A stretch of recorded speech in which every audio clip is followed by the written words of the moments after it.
Hello বন্ধুরা, welcome back to my channel Mampi kitchen and ব্লগে সবাইকে স্বাগত জানাই। তো আজকে দেখতে দেখতে অনেকটাই বেলা হয়ে গেছে। সকালে সমস্ত কাজ সেরে স্নান করে পুজো করে এখন একটু সকালের ব্রেকফাস্ট করব। তো সেই জন্য আমি ভাবলাম যে যাই আমি খাবারটা বানাবো। আমার মেয়ে বলছে না মা আজকে আমি বানাবো। তো নিজেই আজকে পটল কেটেছে, দিয়ে পটল কেটে পটলের চপ বানাচ্ছে। তো দেখো কেমন সুন্দর বানিয়েছে, দেখাও সোনামণি। এই যে আমার মেয়ে বানিয়েছে। তো এখন খেয়ে দেখবো যে কেমন করেছে। আমারও তো ইচ্ছে হয় এক আধ দিন কেউ একটু আমাকে হেল্প করুক, ভালো লাগে। প্রতিদিন একরকম কাজ কাজ কাজ আর ভালো লাগছে না। তো যাই হোক, আজকে আমার সোনামা বানিয়েছে, খাবো। এই দেখো কি সুন্দর করে বানাচ্ছে, পুরো গরম গরম। তো আমার মেয়ের হাতে এরকম চপ কে খেতে ভালোবাসো তারা চলে এসো আমার বাড়িতে। খাওয়াবি তো সবাইকে? হ্যাঁ। তো চলো খাওয়া দাওয়াটা সারি, তারপর আসছি। আর ব্লগটা দেখতে থাকো, আশা করি ভালো লাগে। তো দেখো বন্ধুরা, সকালের খাবার খেতে না খেতেই আবার চলে এসেছি জাম পেড়ে নিয়ে। কোথায় পেলি? গাছে। তুই গাছে উঠে পারলি না নিচে পড়েছিল? গাছে উঠেছে। গাছে উঠতে পারোস? আর হাত পা ভেঙে গেলে কি হবে? ভাঙবে। এরকম করে যাস না, গাছে উঠিস না। মিষ্টি জামগুলো দেখি, একটা খেয়ে তো দেখি। এটা মাখিয়ে দিতে পারতিস তো। কি সুন্দর জামটা দেখো,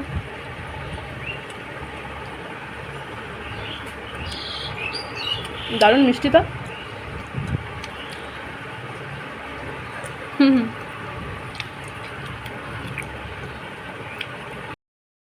তো দেখো মেয়ের সাথে বসে বসে জাম খাচ্ছিলাম, অবস্থাটা দেখেছ? তো মেয়ের সাথে এতক্ষণ ধরে বসে বসে জাম খাচ্ছিলাম, কিন্তু এরপর তো রান্নাটা বসাতে হবে, অনেকটা বেলা হয়েছে। তো চলো রান্নাটা বসাই, দেখি কি রান্না হবে।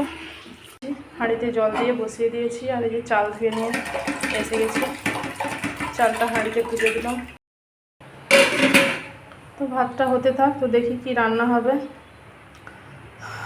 দেখি কি সবজি আছে। তো বন্ধুরা দেখো, তখন আমি রান্না বসাচ্ছি, তখন ভিডিওটা করেছিলাম। তো তারপর থেকে আর ভিডিওটা আমি করে উঠতে পারিনি, কারণ একটা প্রবলেম হয়ে গিয়েছিল। পাশাপাশি বাড়িতে যে সমস্যা একটা হয় আর কি কোনো কিছু নিয়ে, তো সেরকম একটা সমস্যা হয়ে গেছিলো, যে যার জন্য মনটা খারাপ ছিল। তো সেই জন্য আমি কোনো ভিডিও করতে পারিনি। তো এখন সন্ধ্যা হয়েছে, তো ভাবলাম ভিডিওটা আমাকে তো শেষ করতে হবে।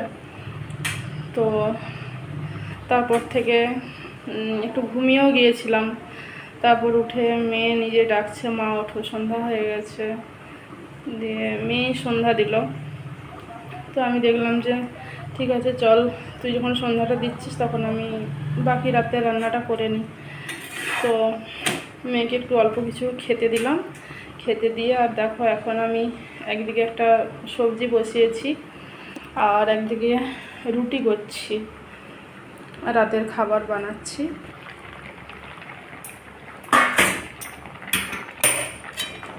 এই দেখো আলু আর মটর কলাই সেদ্ধ বসিয়েছি, এটা ঘুগনি বানাবো। আর এদিকে একদম রেডি করে নিয়েছি, এদিকে রুটিও হচ্ছে।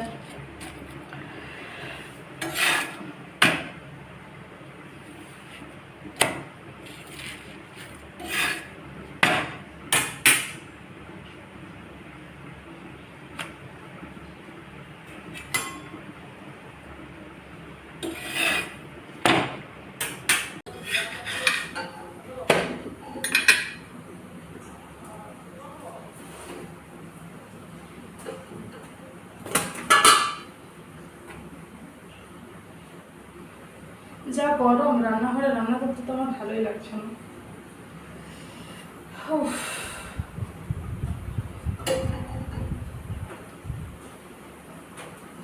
যারা রান্না করে তারাই বোঝে যে গরমে রান্না করা কি কষ্ট।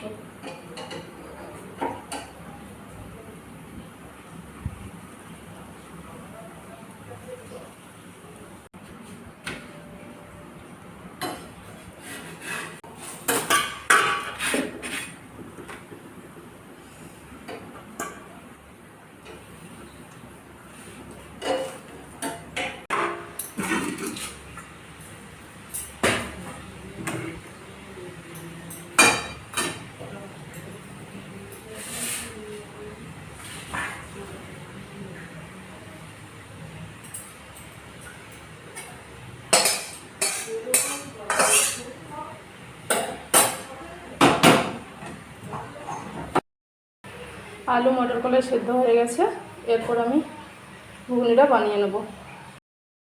তো দেখো ঘুগনিটা পুরো হয়ে গেছে, কারণ হচ্ছে কি যে আমি একটু তাড়াতাড়ি করেই করলাম। মেয়ে তো অনেকক্ষণ টিউশনি থেকে এসেছে, এসে ও অল্প কিছু টিফিন করেছে, আর ছেলে তো এখন প্রায় 8:30 বাজছে, ও আসলো। প্রচণ্ড খিদে পেয়েছে, বলছে মা খাবার হয়েছে? আমি বলছি হ্যাঁ বাবা, আর একটু ওয়েট কর, হয়ে গেছে। তো চলো ঘুগনিটা পুরো আমার হয়ে গেছে, আমি তো ছেলে মেয়েকে খেতে দিয়ে দিই।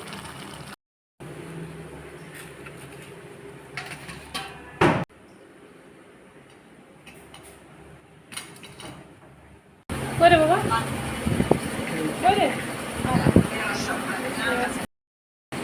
দেখেছো বন্ধুরা, রান্নাঘর থেকে আসার পর আমার অবস্থাটা পুরো ঘেমে স্নান করে গেছি।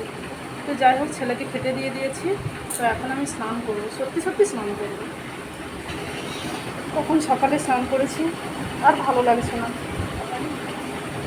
তো চলো আমি এখন স্নানটা করতে যাব। তো তার আগে বলি, আজকের ভিডিওটা কেমন লাগলো অবশ্যই কমেন্ট করে জানিও।